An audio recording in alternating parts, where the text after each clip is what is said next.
तो आज के क्लास का हम लोगों का ये टॉपिक है कि अगर मेरे पास कोई ऐसा स्फीयर है, ध्यान से सुनना। ये हम लोगों का सॉलिड स्फीयर है, ठोस गोला है, और इसके अंदर और सरफेस तक इसके चार्ज जो है सो कि पूरे भरे पड़े हैं। इस बात का ध्यान रखना। तो जो है सो कि आप चार्जेस इसमें दिखा लेना, और यूनिफॉर्मली चार्ज डिस्ट्रीब्यूशन है। कैसा है बोलो? हाँ, मतलब एक समान रूप से चार्ज जो है सो कि इसके अंदर ऐसे फैला हुआ है, कोई इधर उधर नहीं है। चलो ठीक है। अब मुझे क्या करना है कि इस स्फीयर के अंदर, इसका यहाँ पे चलो सेंटर दिखा लेता हूँ मैं। अब इसके केंद्र से इसके सेंटर से कुछ डिस्टेंस पे हम लोग इधर आ जाते हैं, और यहाँ एक पॉइंट ले लेते हैं P। ठीक है। और इस पॉइंट पे हम लोगों को क्या करना है, यहाँ पे इलेक्ट्रिक फील्ड फाइंड आउट करना है कि इलेक्ट्रिक फील्ड E क्या होगा। ठीक है, चलो भाई। तो कैसे फाइंड आउट करेंगे? तो अगर यहाँ पे इलेक्ट्रिक फील्ड फाइंड आउट करना है ना, तो हम करते क्या है, यहाँ पे एक गॉसियन सरफेस इमेजिन करते हैं जिसका रेडियस ये वाला होगा। थोड़ा सा सेंटर दोनों का सेम ही होना चाहिए। थोड़ा कुछ इधर उधर हो जाए तो आप बर्दाश्त कर लेना। हाँ, आगे बढ़े। तो अभी क्या है कि इस पॉइंट पे जो है सो कि मुझे क्या करना है बोलो, इलेक्ट्रिक फील्ड फाइंड आउट करना है। तो मैंने क्या किया, इतने रेडियस का, मतलब देखो रियल में कौन सा स्फीयर है बोलो? हाँ, स्फीयर ये बड़ा वाला है। उसके अंदर उसके सेंटर से इतना डिस्टेंस में ये स्मॉल आर है। ठीक है। और यहाँ पे कंडीशन है कि जो स्मॉल आर है वो कैपिटल आर से छोटा है। कैपिटल आर क्या है? इस गोले की त्रिज्या है, जो आप स्फीयर ले रहे हो उसकी त्रिज्या है। तो उससे ये जो डिस्टेंस है ये कम है, यानी अंदर, गोले के अंदर ही किसी पॉइंट पे आपको इलेक्ट्रिक फील्ड फाइंड आउट करना है, क्या होगा। ठीक है।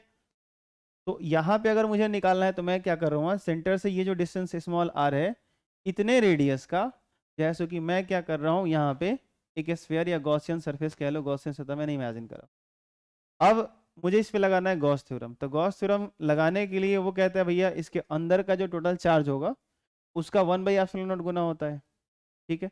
या ऐसे सोचो कि यहाँ पे जो है सो कि हम लोगों का इसके अंदर जो चार्ज है, इसके कारण इस पॉइंट पे जो इलेक्ट्रिक फील्ड का डायरेक्शन होगा, अगर आप ठीक ठाक दिमाग लगा सकते हो, ऐसा कुछ होना चाहिए। बोलो हाँ या ना।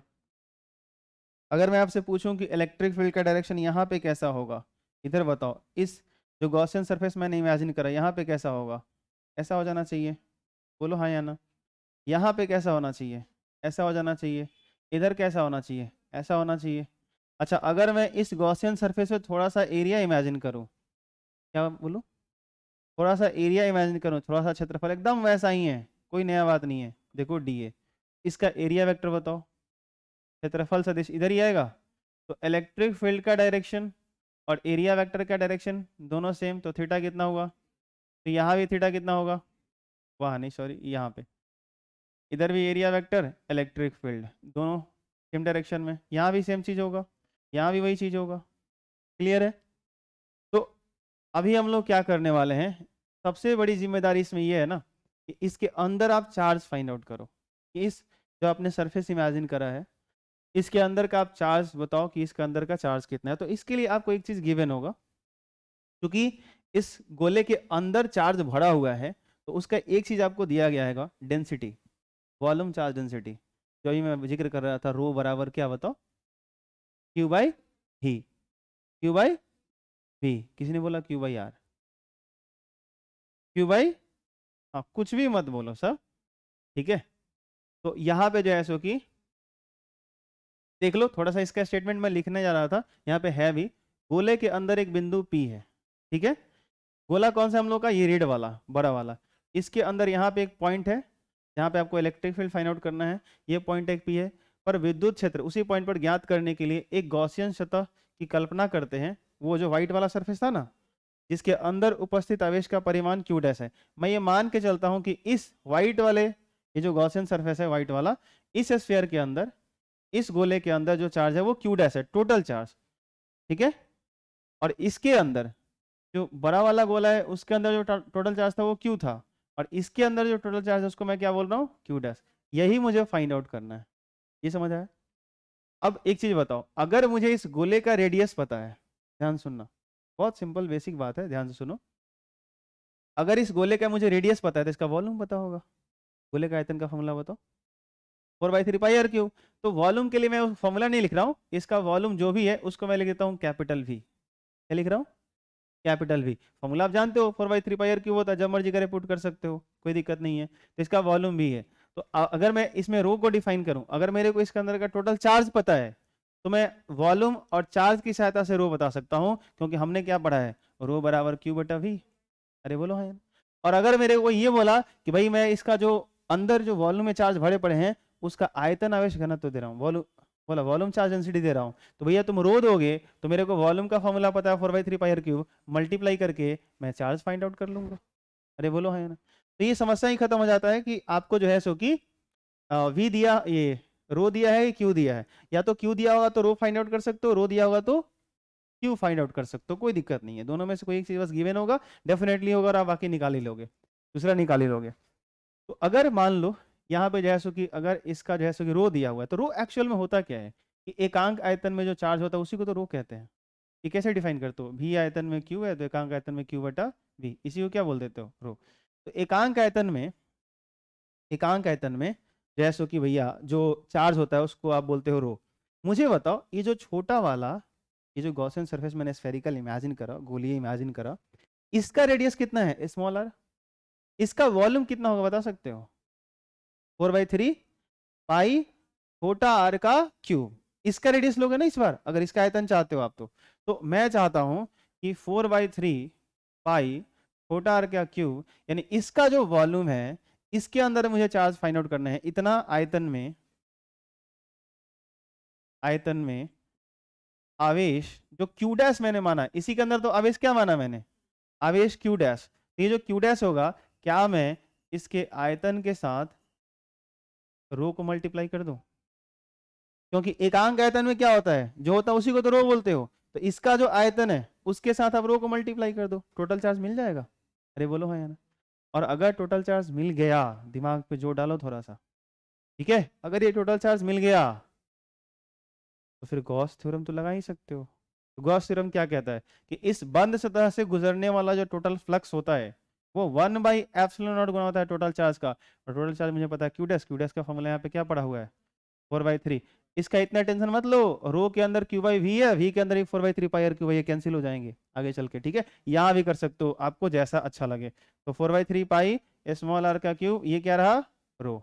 ये रहा टोटल चार्ज 1/ε0 गुना, ये कहां से आएगा, फ्लक्स से, भैया close integral of E dot D A. ऐसे भी तो फाइंड आउट कर सकते हो। अरे बाकी जो फ्लक्स का फॉर्मूला फाइव बराबर ई डॉट डी ए तो करते आ रहे हो आप। इलेक्ट्रिक फील्ड हर पॉइंट के लिए क्या है, कांस्टेंट है, स्फेरिकल शेप में, बाहर कर लो, डीए का इंटीग्रेशन क्या आएगा, 4 बोलो, नहीं बोलोगे, ये क्या रिजल्ट आएगा बताओगे जल्दी से, ई 4 छोटा वाला आर की बड़ा वाला आर, छोटा वाला आर की बड़ा वाला आर, छोटा वाला आर, ई बराबर 4 अरे यार डीए तो इसका सरफेस एरिया था ना भाई, तो इसी का ना सरफेस एरिया पूरा मिलेगा, तो छोटे वाले गोले के लिए रेडियस तो छोटा वाला इस्तेमाल करोगे ना, बोलो हाँ या ना। तो ये देखो कितना हो जाएगा, 1/ε0 4 इधर बताना जरा क्या होगा, आर का क्यूब रो बाई 3, चलेगा, कोई दिक्कत। आपको क्या चाहिए था जरा बताना, इलेक्ट्रिक फील्ड चाहिए था ना, तो देखो जरा 4 से 4 क्या कर दो, खत्म कर दो, आर स्क्वायर से आर क्यूब को खत्म कर दो, तो कहानी क्या बनेगी बताओ, ई बराबर बोलो 1 अच्छा ऊपर क्या बचेगा बताओ तो, एक आर बचेगा, अच्छा आर को मैं बाद में लिखूंगा, रो बचेगा एक, नीचे क्या बचेगा 3/ε0, वेरी गुड, 3 × ε0, और इधर से कुछ जाएगा क्या, नहीं, बस इसके साथ क्या बचा हुआ है आर, ऐसा कुछ देख लो, किसी को दिक्कत है तो बोलो। तो रो आर अपॉन 3/ε0, देखो उतना भी कॉम्प्लिकेटेड नहीं है, तो मैं आपसे क्यों कह रहा था, अब रो को रो रहने देना, मेरी बात मानो, रो को रो रहने देना, मैक्सिमम क्वेश्चन आपको वॉल्यूम चार्ज डेंसिटी देगा, रो दे देगा, सीधे वैल्यू पुट करो, और आपसे ये जब पूछेगा ही कि सेंटर से इतना डिस्टेंस पे आप जैसे कि इलेक्ट्रिक फील्ड बताओ, तो आर पता है, रो पता है, और ये सब तो कांस्टेंट ही है, फिर कहानी खत्म हो जाती है, तो रो आर बाई 3 एप्सिलॉन। तो अंदर के पॉइंट पे ऐसे इलेक्ट्रिक फील्ड आप फाइंड करोगे। कोई दिक्कत? कोई दिक्कत है तो बोलिए। ठीक है, अब एक चीज सोचना जरा, रो कांस्टेंट होता है, 3 कांस्टेंट है, एप्सिलॉन नॉट कांस्टेंट है। आपने एक चीज पढ़ा होगा ना, मैं आपसे पूछूं अगर कि y बराबर मैंने आपको एक कांस्टेंट 2 दिया, इसके साथ एक वेरिएबल मल्टीप्लाई x है, इसका पावर 1 है, इसका ग्राफ कैसा होता है बताओगे? ऐसा होता है कि नहीं होता है? जब ये 0 होगा तो ये 0 होगा कि नहीं होगा? तो इसको जरा ध्यान से देखो आप, एक बड़ी इंटरेस्टिंग चीज आपको दिखेगी, बहुत अच्छा चीज दिखेगा, सच में बता रहा हूँ। ये जो r है ना, ये पॉइंट अगर और करीब होता तो r का वैल्यू कम होता, ये पॉइंट और करीब होता इस स्फीयर के सेंटर के तो क्या होता, आर और कम होता। ये पॉइंट अगर सेंटर पे चला जाए तो आर कितना हो जाए, 0। अगर ये 0 हो गया तो इलेक्ट्रिक फील्ड 0। याद करो ग्रेविटेशन में ऐसा हुआ करता था, जी का जो वैल्यू होता है वो सेंटर पे 0, और वहां भी कुछ ऐसे ही निकालते हो, ऐसे घेर लेते हो एक स्फीयर, उसका मास निकालते हो, याद आया? ऐसे करते हो आप, ठीक है, यहाँ जी का वैल्यू, और जैसे जैसे इधर अंदर जाओगे ना ये घटते जाता है। तो अब अगर ध्यान से सुनना, ये आर का वैल्यू अगर डिक्रीज करेगा तो यहाँ पे जैसो कि जिस दिन आर बराबर 0 हो गया, आपका इलेक्ट्रिक फील्ड क्या हो जाएगा, 0। कोई दिक्कत? ये बात ध्यान रखना। अच्छा, एक और चीज सुन लो, बड़ी अच्छी चीज दिखाता हूं। जिस दिन ये स्मॉल आर कैपिटल आर के बराबर हो गया, इसका क्या मतलब, तो पॉइंट कहाँ चला गया, सरफेस पे, और सरफेस पे चला गया तो आप ये तो बात जानते हो कि क्या फॉर्मूला आएगा, के क्यू बटा आर स्क्वायर। तो फिर आप चिंता में पड़ जाएंगे कि नहीं नहीं, हमने तो ऐसा कुछ पढ़ा, अभी पढ़ा ना आपने, रो बोलो क्या पढ़ा, रो स्मॉल आर बटा 3 एप्सिलॉन नॉट। तो बिल्कुल आपको घबराने की जरूरत नहीं है, एक काम करना, इसका डेरिवेशन शुरू कर देना। रो स्मॉल आर अगर आपका कैपिटल आर के बराबर है तो रख दो, बटा बोलो, चलेगा? ये जरा देखना, जरा इसको, इसका बताओगे मेरे को, रो क्या होता है, क्यू बटा वी होता है, बटा 3 एप्सिलॉन नॉट, चलेगा? थोड़ा दिमाग पे जोर डालना, वी के, ये वी क्या था शुरू में याद करो, बोलो साहब, ये वी क्या था, बरका गोलवा का वॉल्यूम था, नहीं था? था कि नहीं? और उसका बरका गोलवा का वॉल्यूम का फॉर्मूला क्या होगा, 4/3। तो हम बाई 3 को ऊपर भेज दें, हाँ, और पाई और कैपिटल आर का क्यूब कर दें, नहीं कर दें? और देखो एक आर पहले से यहाँ बैठा हुआ है, ये 3 एप्सिलॉन नॉट यहाँ आएगा, बताओ 3 से 3 गया, एक आर से यहाँ क्यूब कटेगा, ऊपर क्या बचा, क्यू, 1/4 पाई एप्सिलॉन नॉट यहाँ चिपका दो, क्यू यहाँ लेके आ जाओ आगे, और आर से कट जाएगा इसमें से तो आर स्क्वायर बचेगा, तो ये बन जाएगा के, ये बन जाएगा क्यू, ये बन जाएगा आर स्क्वायर। नहीं समझ में? बस दिख रहा है थोड़ा सा वो अलग टाइप का, घबराना नहीं है वही चीज। और बाहर जाओगे, अगर स्मॉल आर ज्यादा हो जाए कैपिटल आर से, तो भैया फिर तो आपके लिए कुछ नहीं सोचना, आपको यही लगाना है कि क्यू बटा स्मॉल आर का स्क्वायर, जो आर होगा वो रखेंगे वैल्यू। समझ आया नहीं है? कोई दिक्कत है तो बोलो। चलो अब इसकी कहानी खत्म कर लेते हैं, यहीं पे समझ लो आप थोड़ा सा, मैं ग्राफ आपको समझाता हूँ। अगर आप ग्राफ की बात करो तो पिछले क्लास में अगर आपको याद हो सही से कि स्फेरिकल या तीनों केस में जब आप ग्राफ बनाना शुरू करते हो, उसकी कहानी क्या होती है कि जो स्फीयर का रेडियस होता है वहां तक इलेक्ट्रिक फील्ड होता ही नहीं है, उसके बाद जो है सो कि इलेक्ट्रिक फील्ड शुरू होता है और वो डिक्रीज करना शुरू करता है ना, बोलो यही था ना, सही है? लेकिन इस बार क्या हुआ, इस बार अगर आप सही से देखो तो इलेक्ट्रिक फील्ड सेंटर पे 0 है, लेकिन चूंकि चार्ज पूरे स्फीयर में भरा पड़ा है, कुछ अलग गोला है, इंसुलेटिंग स्फीयर है, तो जैसे ही थोड़ा सा डिस्टेंस आगे बढ़ोगे इलेक्ट्रिक फील्ड मिल जाएगा। और अच्छी बात क्या दिख रहा है कि आर का पावर 1 है, और जैसे जैसे आर बढ़ेगा वैसे वैसे इलेक्ट्रिक फील्ड क्या होगा, बढ़ेगा, और लीनियरली बढ़ रहा है, लीनियर रैखिक रूप से बढ़ रहा है। अरे बोलो हाँ या ना? तो लीनियर फॉर्म में बढ़ रहा है तो ये तो बिल्कुल ऐसा है ना, y बराबर 2x 1 y बराबर mx का ग्राफ है। अरे हाँ ना बोलो? इंटरसेप्ट वगैरह यहाँ पे है नहीं, कॉन्स्टेंट प्लस सी वाला वैसा कुछ मैटर तो है नहीं, सीधे y बराबर mx वाला कहानी है, तो उठा के रख लो। यहाँ पे अगर ग्राफ वगैरह बनाना चाहते हो आप सिंपल, तो मुझे लगता है आप समझ रहे होंगे, यहाँ पे ग्राफ इस बार यहाँ से उठेगा। अरे बोलो हाँ ना? कि जब स्फीयर का रेडियस 0 है, मतलब पॉइंट सेंटर पे है, तो ये इलेक्ट्रिक फील्ड क्या है, 0 है। लेकिन जैसे जैसे सेंटर से दूर जा रहे हो वैसे वैसे बढ़ता जाएगा, स्ट्रेट लाइन बढ़ेगा। अरे बोलो हाँ या ना? और बढ़ते बढ़ते क्या होगा, जब ये रेडियस तक पहुंचेगा तो इसका इलेक्ट्रिक फील्ड क्या होगा, मैक्सिमम होगा, है ना बोलो? और उसके बाद जैसे ही बाहर जाओगे फिर इलेक्ट्रिक फील्ड क्या होगा, घटना शुरू हो जाएगा, क्योंकि बाहर के लिए फिर बटा में क्या आ जाएगा, छोटा वाला आर का स्क्वायर, और आर बढ़ेगा तो ई को क्या करेगा, घटाएगा, और आर स्क्वायर से, आई बात समझ में, ठीक है। तो उसका ग्राफ ऐसे हो जाएगा। अब ये ग्राफ पूरा यहाँ से ऐसे हो जाएगा, आया समझ, कोई दिक्कत, ठीक है। तो इसमें ये वाला ग्राफ ऐसा कुछ बढ़ जाएगा, कोई दिक्कत है तो बोलिए। चलिए, तो आप इसको पहले नोट कर लीजिए, फिर हम लोग आगे बढ़ेंगे। यहाँ से शुरू कीजिए। सुनो ना, वो भाई साहब ने बड़ा अच्छा एक सवाल पूछा, उन्होंने ये कहा कि सर अगर ऐसा कंडीशन आ जाए कि सर मान लो ये इंसुलेटर है, कुछ अलग, कोई अंदर बाहर आप कर लेना, मुझे कोई प्रॉब्लम नहीं है, सर ये कुछ अलग है, और इसके अंदर जो है सो कि यूनिफॉर्मली चार्ज डिस्ट्रीब्यूटेड है, और इसके चारों तरफ से एक ऐसा गोल आ जाए जो कंडक्टर का हो, कंडक्टिंग स्फीयर हो, जो चालक हो, ऐसा कुछ, ठीक है। और फिर अगर किसी पॉइंट पे इलेक्ट्रिक फील्ड पूछा जाए तो कैसे फाइंड आउट करेंगे। तो अगर ये आपका कंडक्टर है तो याद रखना चार्जेस कहाँ होंगे, सरफेस पे, अंदर नहीं हो सकते, ध्यान से सुनना आप बात, ठीक है, सुनाई दे रहा है। हाँ, इसमें कोई कनेक्शन नहीं होना चाहिए, कोई कंडक्टिंग वायर से कनेक्शन नहीं होना चाहिए, नहीं तो अगर दोनों स्फीयर में अगर वो कंडक्टर कोई चालक तार से अगर आप कनेक्ट कर देते हो, तो चालक तार अगर ये है तो भैया इसके अंदर फ्री इलेक्ट्रॉन्स है। करंट किसके वजह से होता है, बैटरी, अब बात समझो, बैटरी के अंदर, बैटरी जो होता है वो पोटेंशियल डिफरेंस अप्लाई करता है और तार को जोड़ते बल्ब जलने लगता है, तार के अंदर करंट शुरू हो जाती है, तो उसके अंदर फ्री इलेक्ट्रॉन्स है, तभी ऐसा होता है। जैसे आप एक पाइप के अंदर जो है सो कि पानी भर लिए और पाइप का एक सिरा हाइट पे ले गए, दूसरा सिरा डाउन है, तो पानी उसके अंदर बहने लगेगा, ठीक है।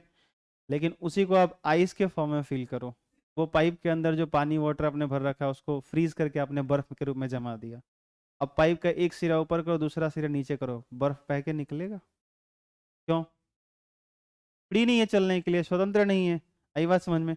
तो कंडक्टिंग वायर के अंदर क्या होता है, फ्री इलेक्ट्रॉन्स होते हैं, वो बर्फ जैसे नहीं है, वो फ्री है वो, तो वो इलेक्ट्रॉन क्या करेंगे सोच के देखो, इधर आके इसको न्यूट्रलाइज करेंगे और यहाँ से पॉजिटिव चार्ज इस तार के थ्रू होकर के ये सरफेस पे आ जाएगा, ये सारे चार्जेस अंदर नहीं रहेंगे, ये सरफेस पे आ जाएंगे, आई बात समझ में, ठीक है।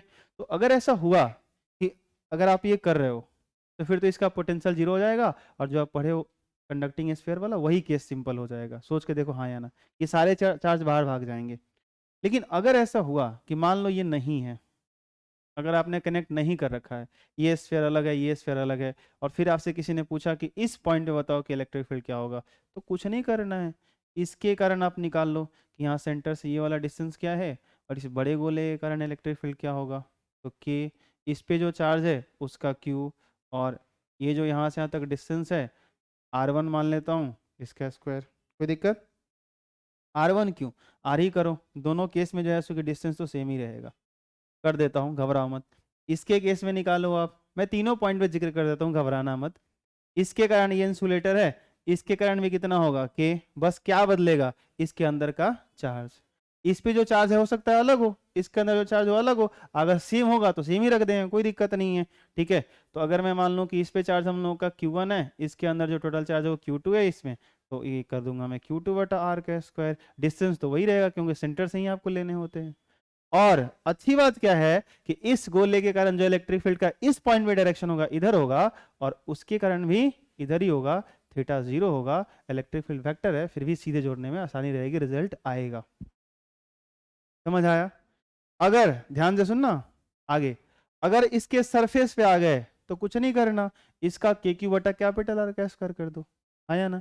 इसके कारण अब क्या करोगे, ध्यान से सुनना, इसके कारण देखो इसका फिर से चार्ज चेंज होगा, यहाँ पे कितना लिखोगे, बड़े वाले गोले के कारण इस पॉइंट पर अगर इलेक्ट्रिक फील्ड लिखोगे तो ऐसे लिखोगे के Q1, चार्ज पे कितना था Q1 बटा इसका रेडियस का स्क्वायर, इसके कारण ध्यान से सुनना, इसके कारण क्या लिखोगे, इसी पॉइंट पे इलेक्ट्रिक फील्ड के, उसका चार्ज क्या है Q2 बटा क्या इसका रेडियस का स्क्वायर, नहीं, यही डिस्टेंस आपको लेना है, कैपिटल आर है तो कैपिटल आर का स्क्वायर, क्लियर।